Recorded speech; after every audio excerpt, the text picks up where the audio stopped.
আমি রেবেকা মোল্লাও বলছিলাম যে আমার বাবার নাম 2002 সালে, আমার মায়ের নাম 2002 সালে, আমার দাদার নাম 2002 সালে এবং আমার দুই দিদি 2002 সালে, কিন্তু আমার রেবেকার নাম সেখানে আমার নাম কাটা গিয়েছে। আমিও বলতে চাই এবং কোর্ট থেকে বার্তা দিয়ে বলতে চাই আজকের এবং সেখানকার এমএলএর কথা শুনে, জয়দেব হালদার এমএলএর কথা শুনে এবং সেখানকার বিডিও সাহেবের কথা শুনে, বিডিও সাহেব এমএলএর কথা শুনে আমার নামটা বাদ পড়েছে। কারণ আমাকে কন্ট্রোল চেষ্টা করছেন এই অভিষেক বন্দ্যোপাধ্যায় যত লোক, এবং অভিষেক বন্দ্যোপাধ্যায় আমাকে ভয় পাচ্ছে এবং অভিষেক বন্দ্যোপাধ্যায় বারাইপুরে সবাইতে আমাকে হুঁশিয়ারি দিচ্ছে। আমি বলতে চাই অভিষেক বন্দ্যোপাধ্যায়, তুমি যদি এক বাপের বেটা হয়ে থাকে তাহলে আমাকে দিন দিন দেখি তুমি কোথায় যেতে বলো, আমি সেই জায়গা থেকে তোমার সঙ্গে বসবো, দেখি আমার ভুলটা কোথায়।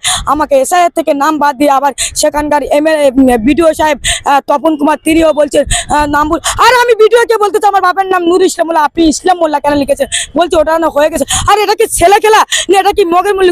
আমাকে আবার সেই 6 নম্বর ফর্ম ফিল আপ করতে হচ্ছে কেন?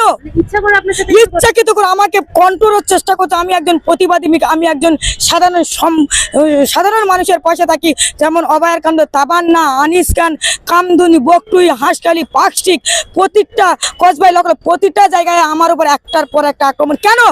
কিসের এত ভয়? একটা সংখ্যালঘু শুধু মাঠে নেমেছে। যদি আপনারা এত ভয় করেন তাহলে 10 যদি বিভিন্ন জায়গায় দেখা যাচ্ছে যে সংখ্যালঘুরা যদি বিজেপিকে সাপোর্ট করে তাহলে সেখানে তাদের মারধর খেতে হচ্ছে।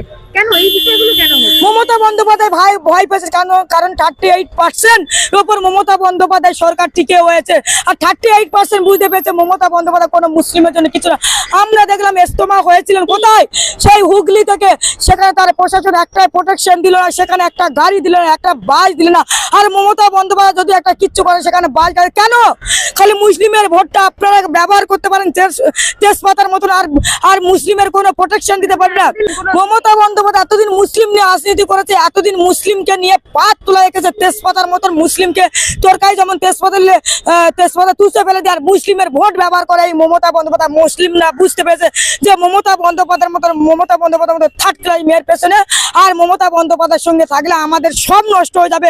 যেমন তাবান্নাকে হারিয়েছে আমরা, আনিস খানকে হারিয়েছি, যেমন আমরা বকটুই মেটা হারিয়েছে, আমরা যেমন আরজি করে যে আমাদের ডাক্তার দিদিকে হারিয়েছে। এই মমতা বন্দ্যোপাধ্যায় কোনো ধর্মের জন্য না, এই মমতা বন্দ্যোপাধ্যায় পিসি আর ভাইপো, এ ভাইপোর জন্য অনেক কিছু করতে পারে। এই মমতা বন্দ্যোপাধ্যায় পিসি আছে আর ছেলে নাই, ভাইপো আছে, মা নাই, আর ভাতা আছে, শিক্ষা এবং চাকরি নাই, ধর্ষণকারী আছে মমতা বন্দ্যোপাধ্যায়, অভিষেক বন্দ্যোপাধ্যায় এবং তার প্রশাসনিক বিচার না। আমি মমতা বন্দ্যোপাধ্যায়কে বলতে চাই, আপনি আমার এসআইআর থেকে নাম বাদ দিয়ে আপনি আমাকে কিচ্ছু করতে পারেন। শুধু তাই নয়, কেশারপুর এমএলএর অঞ্চল, এমএলএ জয়দেব হালদারের অঞ্চলে একজন বেহালা সেজেছিলেন, তাকে এত মারধর করেছে। আমি মিডিয়াকে এবং তাকে দেখাতে চাই, তাকে পা মানে হাতুড়ি নিয়ে তাকে পা ভেঙেছে, তার শির কানে থেকে দুল ছিঁড়ে নিয়েছে, হাতে শাখা ভেঙে দিয়েছে, সোনা বাঁধানো শাখা, এবং লুটপাট করেছিল।